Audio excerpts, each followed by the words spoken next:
आज घरमा नयाँ चामलको न्वागी खाने दिन। अनि यो चामल साध्ने चाहिँ अब आफ्नो तरिका हुन्छ क्या। यो चाहिँ हेटौँडाको तरिका हो। पहिले चामललाई मजाले भिजाउने, भिजिसक्यो अब यसमाथिबाट दही राखिदिन्छौँ। दही चाहिँ गुलियो भयो भने एकदम राम्रो हुन्छ। अनि हाम्रोतिर चाहिँ फलफुल राख्दैनौँ, यहाँ चाहिँ फलफुल राख्ने चलन छ। केरालाई मसिनो गरी काट्ने, केरा चाहिँ मिठो केरा मजाले पाकेको भने राम्रो हुन्छ। त्यसै गरी स्याउ अनि अनार राख्छु म।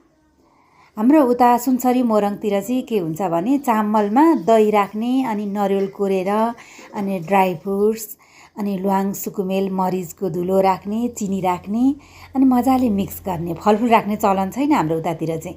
यहाँ हेटौँडाको चलन चाहिँ फलफुल राख्ने। मलाई चाहिँ फलफुल राखेकै राम्रो लाग्यो, ठाउँअनुसारको चलन।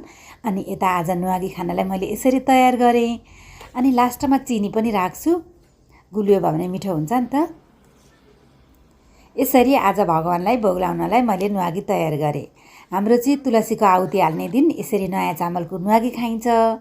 अब त मङ्सिर पक्ष पनि लागिसक्यो नि त, गतेले नलागे पनि पक्षले लाग्यो। अनि यसरी हामी एउटा दुना टपरामा भगवानलाई यसरी भोग लगाउँछौँ। हजुरहरू के गर्नुहुन्छ कमेन्ट भने गर्न नबिर्सिनु होला।